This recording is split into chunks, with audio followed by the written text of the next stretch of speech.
آپ یہ جو کام کرتے ہیں اس کے اندر صرف نوجوان ہوتے ہیں یا لوگ اپنے بچوں کو بھی لے کے آتے ہیں؟ اور میرا آپ سے اسی سے ریلیونٹ اگلا سوال بھی ہے بچوں کی تربیت کے حوالے سے کہ بچوں کو کس ایج میں ان پہ زیادہ فوکس کرنا چاہیے کہ وہ دین کے قریب آئے؟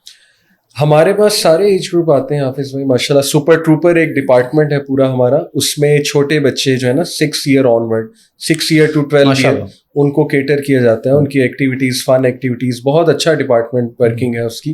اس کے بعد پھر آگے ٹین ایجرز آ جاتے ہیں، ان کو پھر اس سے بھی بڑی ایج کے یونیورسٹی اسٹوڈنٹ، ہر ایج گروپ کے لیے ایونٹس ہو رہے ہیں ہمارے پاس الحمدللہ. تربیت کی جہاں تک بات ہے حافظ بھائی، دیکھیں 3 اسٹیپس ہوتے ہیں بچوں کی تربیت کے، بہت سمپل سے اسٹیپس ہیں. پہلا ہے امیٹیشن، انہیں امیٹیٹ کرواؤ، بچہ کاپی کرتا ہے آپ کو، ایز سمپل ایز دیٹ. دوسرا اسٹیپ ہوتا ہے کہ ان کے ساتھ ریزننگ کرو، بیٹھو ذرا ان کو ریزننگ سکھاؤ بھی، ریزننگ کرو بھی. تیسرا اسٹیپ ہے فارمل انسٹرکشن. دیکھیں ہمارے ہاں الٹا ہے، فارمل انسٹرکشن سے شروع ہوتے ہیں اسکولز بھی اور ماں باپ، یہ نہ کرو وہ نہ کرو، دروازہ کیوں نہیں ٹھیک سے بند کیا، گلاس کیوں یہاں رکھ دیا، یہ کیا کیچپ گرا دی، گلاس کیوں توڑ دیا، یہ ہو گیا وہ. بچہ جو ہے نا وہ پھر بڑا اسٹریس میں آتا ہے. اسٹریس کا جو کیمیکل ہے کورٹیسول، ہم کتنا اسٹریس دیتے ہیں بچے کو. کبھی اس پہ آپ پڑھ لیں سائنٹیفک ریسرچز، ہم اس کا دماغ چھوٹا کر رہے ہیں بچے کو، اس کا آئی کیو سپریس کر رہے ہیں ہم کورٹیسول سے. اس لیے بچے کو شروع میں بہت کلوز ٹائم چاہیے آپ کے ساتھ، اسپیشلی فادر کو بہت کلوزلی دیکھتا ہے بچہ، تو فادرز کو چاہیے ان کے ساتھ ٹائم اسپینڈ کریں. آدھا گھنٹہ دے دیں لیکن کوالٹی کا ٹائم دیں، ذرا بات چیت کریں، ذرا گلے لگائیں، باہر لے جائیں تو ذرا ان کے ساتھ انوالو ہو.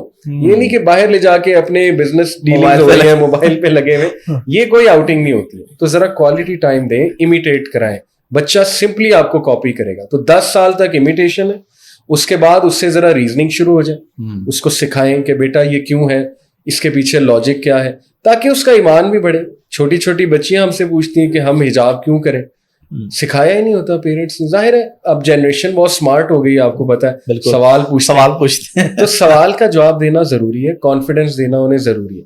اس کے بعد جب انہیں سمجھ آ جائے تو فارمل انسٹرکشنز دیں، ڈسپلن کریں، پھر انہیں سمجھ آئے گی کہ ہاں اب مجھ پہ سختی بھی ہو سکتی ہے، ٹھیک ہے، تو تب سختی آپ کر سکتے ہیں. تو یہ 3 اسٹیپس ہیں اس کے حوالے سے. آپ علی بھائی کیونکہ سائیکاٹرسٹ بھی ہیں تو اس سے ریلیونٹ کچھ سوال میرے ذہن میں آ گئے ہیں. اسپیشلی یہ ایک تو سائیکاٹرسٹ بیسیکلی لوگ یہ سمجھتے ہیں کہ وہ اگر آپ کے سامنے بیٹھے تو اسے پتہ ہے آپ کے دماغ میں کیا چل رہا ہے.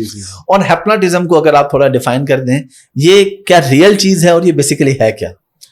اس میں مختلف اسٹڈیز ہیں، میرے خیال میں کچھ حقیقت بھی ہے ہپنوٹزم میں، اس پہ ریسرچز بھی ہوئی ہیں اور وہ ریسرچز ثابت بھی ہوئی ہیں.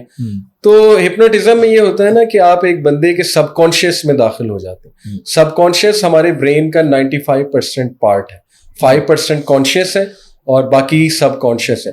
تو سب کانشیس کو اگر آپ کنٹرول کر لیتے ہیں تو اس کے ذہن میں آپ کچھ بھی ڈال سکتے ہیں. تو کچھ اس کو بہت اس کے مخالف بھی ہیں سائیکالوجسٹ، وہ کہتے ہیں سائنٹیفک میتھڈ نہیں ہے، کیونکہ اس کا کوئی سائنٹیفک پروف نہیں ہے. کیونکہ فرویڈن جو اسکول آف تھاٹ ہے سیگمنٹ فرویڈ کا، وہ سب کانشیس کی بہت بات کرتا ہے، بٹ کوئی سائنٹیفک پروف نہیں ہے. بٹ میں سمجھتا ہوں کہ بیچ کی چیز ہے. ہو سکتا ہے کہ یہ اس میں حقیقت بھی ہو، میں نے ویسے کبھی ٹو بی آنیسٹ نہیں کیا، لیکن NLP ایک چیز ہوتی ہے، نیورو لنگوسٹک پروگرامنگ، اس میں ہپنوسس کیا جاتا ہے اور ان کی سکسیس سٹوریز اویلیبل ہیں کہ ہم نے ایک بندے کو شراب چھڑوا دی، اس کے سب کانشیس میں جا کے کوئی بہت بڑی وہ ایڈکشن میں مبتلا تھا وہ چھڑوا دی، یا اس کے ذہن میں کوئی ہیبٹ ڈال دی.